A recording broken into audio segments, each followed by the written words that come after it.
네, 돈이 보이는 투자 함께 하도록 하겠습니다. 예, 매크로 이야기를 제가 그렇게 지겹다 해도 또 이 얘기를 할 때는 이분과 해야 합니다. 한국투자증권 박재웅 차장 함께 합니다. 어서 오세요. 안녕하십니까. 네. 저도 매크로 이야기 안 하고 싶은데요. 종목 이야기를 못해서. 종목 이야기를 못한다라는 게 약간 컴플 이슈도 그쵸, 있고. 그쵸. 네, 그래서 업종 얘기는 하잖아요. 업종 투자 전략 이야기. 업종 이야기는 가끔 하죠. 근데 뭐 종목은 2,000개고 업종은 네. 20, 30개인데 네. 계속 할 수가 없습니다. 그쵸. 맨날 똑같은 얘기. 그러면 라면 박재웅 좋다, 차장님 뭐 입장에서는 자동차 매크로 좋다. 변수가 많아야 되나요? 그러면 좀 이제 할 말이 준비하기가 많았으니까. 쉽죠. 매크로 변수가 없으면 제가 준비하는데 너무 힘듭니다. 오늘은 누워서 떡 먹기로 준비하셨을 것 같습니다. 금리를 뭐 결국에 25bp 올렸고요. 어제 파월 의장은 선을 그었고 성명서와는 또 조금 더 결이 다른 이야기를 했습니다. 어떻게 좀 보셨습니까? 뭐 그렇게 예상을 했죠. 그럴 수밖에 없었다. 네. 뭐 그럴 줄 알았다. 25bp는 다 알고 있었던 거고. 네. 그리고 연준 입장에서 내가 카드를 다 썼는데 나 이제 쓸 카드가 없어 이렇게 이야기하면 그 다음은 시장은 더 난리칠 거 아니에요. 그렇죠. 선을 그었음에도 불구하고 시장은 난리를 쳤는데 어찌됐든 간에 연준 입장에서는 할 수 있는 걸 했다. 저는 그렇게 보고요. 이게 연준을 믿어야 되는지 시장을 믿어야 되는지 계속 지금 헷갈리는 상황이라서 그게 좀 힘든데 어제 시장의 하락은 이제 파월 기자회견과 함께 수직 낙하했죠. 네. 주식은 뭐 난리가 났습니다. 그런데 나머지 금융시장은 파월을 믿지 않는 그런 분위기였습니다. 나머지 금융시장이라 함은? 채권 시장, 그다음에 외환시장 네. 이쪽은 다 떨어졌어요. 보면 이제 금리 인상을 더 안 할 것이다. 아니면 곧 내려줄 것이다. 이렇게 이야기로 받아들인 것 같은데 파월의 이제 정확한 워딩을 말씀을 드리면 이번에 성명서에서는 충분히 제약적인 통화정책 기조를 달성하기 위해 약간의 추가적인 정책 강화가 적절할 것으로 예상된다라는 문구가 사라졌습니다. 네. 이 약간의 제약적인 정책 한 번 더 올리겠다. 이 문구가 사라졌습니다. 그러면 이 성명서를 봤을 때는 야 이제 금리 인상 끝 이렇게 하면서 시장은 그냥 안정적이었어요. 근데 기자회견장에서 연준 파월이 이런 이야기를 했습니다. 우리 위원회는 인플레이션이 그렇게 빠르게 내려오지 않을 것이라는 견해를 갖고 있다. 그것은 약간의 시간이 걸리고 이런 환경에서는 전망이 대체로 맞는다면 금리를 인하하는 것은 적절하지 않을 것이다.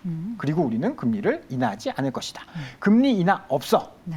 그리고 우리가 생각할 때 인플레이션 그렇게 빨리 내려올 것 같지 않은데 그러면 우리 뭐 하나 좀 더 해야 되지 않을까? 혹시나 금리 인상? 이런 이제 상상을 하게 만든 거죠. 그러다 보니까 시장이 아주 박살까지는 아니도록 급격하게 하락을 했다라고 보는 게 맞을 것 같고요. 네. 기자회견에서 그러면 이번에 금리 올렸으니까 금리 인상 종료된 건가요? 라고 기자가 질문을 했습니다. 기자들이 대부분 이제 금리 인상 종료됐습니까? 내려줄 거예요? 은행 괜찮아요? 이것만 계속 물어봤거든요. 우리는 지금 그렇게 결정 안 했고요. 그 결정은 6월 달에 할 겁니다. 그렇죠. 당연히 그렇게 말해야죠. 왜죠? 예, 미리 알려주면 패를 보여준다고 아까 전에 말씀하셨잖아요. 근데 점도표상에서는 5.25로 찍어놨잖아요. 네. 근데 그렇게 한 이유는 점도표는 또 왔다 갔다 하잖아요. 그렇죠. 그러니까 여지를 남겨놓고 이번에 우리 분명히 결정을 했어도 이야기를 안 했을 거고 6월 달에 점도표가 나옵니다. 3, 6, 9, 12에 점도표가 나오거든요. 네. 그럼 점도표가 나올 때 그때 의견을 합쳐서 한 번 더 올릴까? 약간 좀 겁 좀 줘볼까? 이렇게 점도표를 올리면 왜냐하면 기존의 19명의 위원 중에 7명이 5.25보다 상단의 점을 찍었거든요. 그 사람들이 마음을 바꾸지 않는 한 아니면 혹은 그 밑에 찍어놓은 사람 한두 명만 마음을 바꾸면 한 번 더 올릴 수 있게 되는 그렇죠. 거예요. 점도표상으로. 이제 그거를 염두에 뒀기 때문에 금리 인상 종료도 아니고 인하도 없다. 이렇게 돼버리니까 시장은 흔들렸는데 채권 시장은 오히려 금리가 떨어졌습니다. 미국제 10년물이 10bp가 넘게 떨어졌거든요. 네. 금리를 낮춘다라고 배팅을 하고 있는 거고. 그러니까 시장과 항상 동상이모인데 지난번에도 한번 FOMC 이후에 시장의 움직임이 그러니까 시장이 너무나 금리 인하를 기대하는 걸 보고 굉장히 또 호되게 질책하셨잖아요. 네. 시장 그러면 안 된다. 너네 왜 이렇게 앞서가느냐 하면서 이제 질책하셨잖아요. 제가 사람이 좀 정직해서 사람 말을 믿는 편이거든요. 파월의 말을 믿는다. 네. 그래서 그런 거죠. 근데 시장이 스마트하다라고 하니까 네. 그걸 믿어야 될지 파월의 말을 믿어야 될지 그거는 시간이 지나봐야 아는 거고. 이번에 거짓말 되게 잘하던데. 근데 그거는 저희도 마찬가지 아닙니까? 거짓말 잘하세요? 거짓말을 하고 싶어서 하는 게 아니라 주식이 오를 것 같아요라고 이야기했는데 주식이 떨어지잖아요. 왜냐하면 환경이 바뀌니까. 상황이 나를 거짓말을 하게 만든 거죠. 그러니까 생각의 변화를 유연하게 대처했다라고 생각을 하면 될 것 같고, 시장은 여기보다 또 앞서 나갔습니다. 네. 금리 선물 시장을 보면요, FOMC 이전에는 이제 기준금리 상단이 FOMC 이후에 더 낮아졌어요. 금리를 올렸고 우리는 내려줄 생각 없고 중단도 아니다라고 이야기했는데 표가 준비되어 있는지 모르겠지만 이제 FOMC 전후에 기준금리에 대한 전망치가 오히려 더 낮아졌습니다. 네. 저 보시면 노란색 선이죠. 노란색 선이 FOMC 이후인데요. 금리를 더 낮출 거다. 파월 제가 말은 저렇게 하지만 그렇게 나쁜 애 아니다. 우리 애가 말은 저렇게 하는데 그렇게 나쁜 애 아니다. 결국은 낮춰줄 거다. 그렇게 이제 반응을 한 것 같은데, 그러다 보니까 환율도 떨어지고 굉장히 큰 변화들이 있었는데 요거는 앞으로의 문제를 좀 야기시킬 수 있을 것 같습니다. 5월 달에 이제 몇 가지 5월에 셀인메이 이런 이야기 많이 하잖아요. 그쵸. 위험 요인이 있습니다. 이제 FOMC도 끝났으니까 접어두고 나머지 3개를 한번 좀 정리를 해봐야 될 것 같아요. 나머지 3개. 오늘이 목요일이죠. 네. 전 금요일인 줄 알았어요. 금요일 같은 목요일이요. 그래서 방송을 쉬니까. 안 나오는 줄 알고 큰일 날 뻔했네요. 좋아하고 있었는데 우리는 3일 연휴가 있습니다. 그렇죠. 미국은 안 쉬죠. 미국은 왜 어린이날이 없는지 모르겠어요. 다른 날 많더라고요. 그래요? 미국은 쉬는 날. 근데 그 동안에 막 여러 가지 일이 있을 수 있습니다. 이벤트, 애플 이벤트가 실적 있어요. 발표도 있고요. 네. 이제 오늘 좀 제가 무서운 이야기를 웃으면서 좀 하려고 하는데, 무서운 이야기요? 제가 생각하기에는 우리가 쉬는 3일 동안 은행이 하나 또 망할 것 같습니다. 팔과스트. 네. 50%가 하락했거든요. 이게 뭔가 이 패턴이 있어요. 실리콘밸리 은행 언제 망했죠? 주말 우리 쉬는 동안에 망했습니다. 쉬는 동안에 악재가. 그리고 주가가 급락했죠. 그 전에 50% 막 박살났었죠. 그 다음에 망할 거라는 소문이 들었죠. 네. 그 다음에 퍼스트 리퍼블릭 네. 언제 망했죠? 얼마 전에요. 우리가 연휴 동안 쉬는 동안 그때도 일요일 연휴였죠? 새벽에 망했죠. 가져간 게. 그 전에 주가는 어떻게 됐죠? 이미 하락해 있었죠. 그렇죠. 급락한 상황에서 50% 빠지고 그 다음 날 30% 빠지고 그 다음 날 10% 올랐다가 매각됐죠. 50% 빠질 때 무슨 이야기가 나왔죠? 이거 대리인 선임할 것이다. 이게 망할 것이다. 이런 루머가 돌았죠. 팩웨스트 시간으로 52% 급락했거든요. 시간으로. 오늘 아침에. 네. 로이터에서 그런 보도가 있었습니다. 이거 매각을 비롯한 다양한 방안을 검토할 것이다. 그리고 50%가 빠졌단 말이에요. 주말에 무슨 일이 있을지 모릅니다. 근데 오히려 저는 주말에 이런 일들이 있는 게 좀 좋아요. 약간 희석되잖아요. 왜 주말에 있을까요? 뱅크런이나 이런 걸 막기 위해서요. 그래서 근데 요새는 다 대응을 온라인으로 다 뺄 수 있는데 주말이고 밤이고 할 것 없이. 평일 아침에 하는 것보다 훨씬 전파력이 주식시장 약할 거 위치는 여기 아닙니까? 아니라 금융시장 전반적으로가 퍼스트 다 리퍼블릭 아니라. 망한지 모르는 사람도 있었을 거예요. 네. 월요일 아침까지, 네. 뉴스 보기 전까지, 혹은 월요일 저녁까지. 주말에 조금 멀리 하니까. 그러니까 정책 당국이 그런 것들을 다 염두에 두고 계산해서 그런 빠르게 대처를 하는 거다라고 보고요. 그래서 저는 아마 그럴 가능성이 분명히 있을 거다라고 보고, 두 번째는 이 팩웨스트가 망하면 큰 리스크는 없을 거예요. 퍼스트 리퍼블릭 망했을 때도 주가는 또 올랐잖아요. 제한적일 근데 것이다. 시간이 지나면서 우리가 상업용 부동산 이야기를 자꾸 하게 돼요. 계속 꺼내게 되죠. 이게 실리콘밸리 은행 때부터 계속 있었거든요. 근데 이게 계속 누적되다 보면 지금 상업용 부동산의 공실률이 미국에 두 자릿수대다. 두 자릿수대. 돈은 10% 초반. 혹자 어떤 보도에서는 20%대까지. 그러니까 중간 정도 잡아서 높은 거긴 하죠. 15% 공실이면 못 버팁니다. 네. 그러면 못 버티면 어떻게 해야 되죠? 추가 대출도 지금 그렇죠. 안 되는 은행 가서 돈 상황이고. 달라고 해야 되죠. 은행 가서 돈 달라고 해야 되는데 은행 못 가봤더니 주죠. 문을 닫았네. 평일인데. 걔가 먼저 망한 거예요.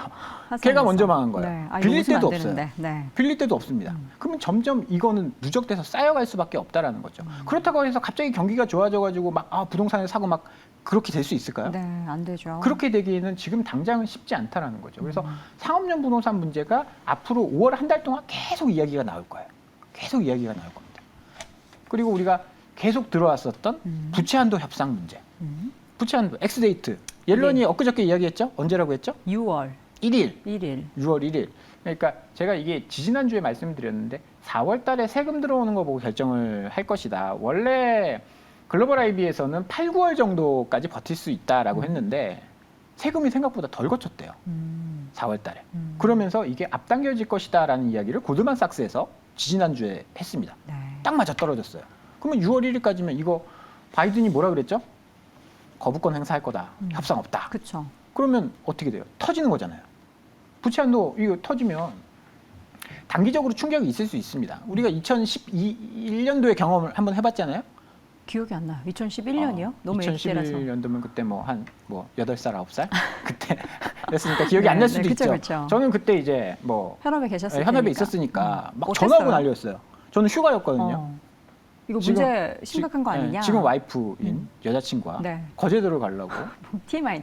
예, 장을 보고 있는데 전화가 막 계속 와요. 음. 어떻게 됐냐? 큰일 났다. 난리였거든요. 그때 주식도 막 그냥 미국의 크게 신용등급까지 강등됐었잖아요. 네, 맞아요. 그런 문제였는데 지금 CDS를 지금 그림에 나오고 있는데 그때보다 미국의 CDS 프리미엄이 더 높습니다. 아. 이건 뭐냐? 단기적으로 터질 수 있다라는 거를 감안하고 시장이 움직이고 있다라고 보는 거거든요. 부채 한도 지금 한 달뿐이 안 남았기 때문에 계속 이 뉴스는 시장의 발목을 잡을 겁니다. 어떻게 해야 되냐? 어떻게 되냐? 5월 내내 그러면은 사실 이 이슈 플러스 말씀하셨던 이제 은행권 이슈로 비롯된 부동산, 상업용 부동산 얘기로 계속해서 시장이 좀 답보 상태에 빠질 수밖에 4월과 크게 다르지 않겠는데요. 오히려 이제 5월이 더 안 좋을 수도 있고.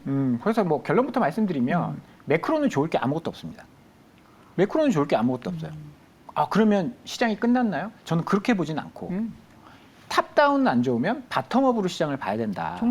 종목별로 지금 다 움직이고 있거든요. 네. 그래서 그런 쪽을 봐야 되는 게 맞고 시장의 지수가 뭐 2,600, 2,700 간다? 그거는 조금 어려울 수 있는 5월이 될 수 있다라고 봐야 될 것 같고요. 그러면 우리는 연휴 끝나고 나서 일단 뭐 오늘도 대응을 해야겠지만 연휴 끝나고 나서 시장이 더 어려울 수가 있는데 어떤 대응이 현명한 대응이라고 보세요? 일단은 뭐 사실 오늘 외국인들이 장 초반에는 수급이 조금 들어오다가 지금 다시 매도로 전환됐거든요. 네. 외국인들이 선물을 조금 많이 판다. 그럼 조금 경계감을 가지고 시장에 대응을 하셔야 된다라는 말씀을 드리고 싶고요. 매크로와 좀 관계가 없는 종목들로 포트폴리오를 구성하시는 거. 그다음에 실적이 오늘 카카오가 실적이 굉장히 안 좋아서 좀 주가가 그렇잖아요. 네. 실적을 이미 발표했거나 매우 안 좋은 실적을 발표했거나 오히려 실적이 좋은 뭐 그런 기업들 위주로 포트폴리오를 짜시는 게 좀 현명할 것이다라고 봅니다. 실적주. 그렇죠. 왜냐하면 이럴 때일수록 돈을 얼마나 벌어? 얘들은 뭐 펀더멘탈이 괜찮아? 이런 거 따질 수밖에 없는 그런 상황이거든요. 그다음에 매크로 오늘 뭐 바이오가 오르는 게 뭐 딱히 뭐 큰 이유가 있다라기보다는 바이오 같은 경우에는 매크로랑 사실 큰 상관관계가 없어요. 뭐 경기가 안 좋다고 약을 안 먹을 수는 없잖아요. 그래서 매크로와 큰 관계가 없는 그런 업종들 가지고 투자를 하시는 게 좋을 것 같고요. 우리는 내일 시장이 안 열리지만 미국 증시는 내일도 조금 불안할 수가 있어요. AMD가 실적 안 좋고 어제 9% 급락했죠. 스타벅스는 실적이 좋았는데 가이더스 안 좋다고 오늘 9% 급락했죠. 퀄컴이 오늘 실적 발표했는데 실적이 안 좋다고 시간에서 급락하고 있죠. 네. SD로도 가이던스 하향 조정했다고 지금 시간에서 17% 급락하고 있죠. 이런 것들이 지금 매크로와 엮여서 시장에 좀 안 좋은 영향을 줄 수 있기 때문에 실적이 안 좋은 거는 뭐 당연히 피해야 되겠죠. 실적을 미리 예상해서 좋을 것이다, 좋다고 하는데 이렇게 하는 것보다 이미 실적이 나온 종목들, 그다음에 매크로와 큰 관련이 없는 종목들 이런 쪽을 좀 공략을 하시는 게 그런 좋을 것 쪽이 어딜까요? 사실 우리나라 매크로와 관련이 없는 건 방금 말씀드렸죠. 바이오. 바이오 헬스케어는 그래서 사실 매크로와는 큰 관련이 없고 실적을 미리 발표한 저는 뭐 자동차도 괜찮다라고 보고 기계는요? 네, 앞서서도 이야기하신 뭐 기계라든지 기계와 조금 연관이 있는 방산이라든지 방산도 실적 발표인데 실적 나쁘지 않았죠. 그리고 방산 같은 경우에는 사실 매크로와도 큰 관계가 없습니다. 왜냐하면 정부가 주는 돈으로 하는 쪽이거든요. 내가 돈 잘 번다고 총 사는 사람 없잖아요. 네.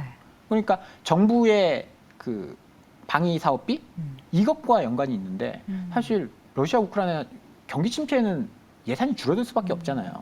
아무리 나라를 지켜도. 그런데 러시아 우크라이나 전쟁이 빵 터지면서 유럽 쪽의 예산이 굉장히 늘어나고 있거든요.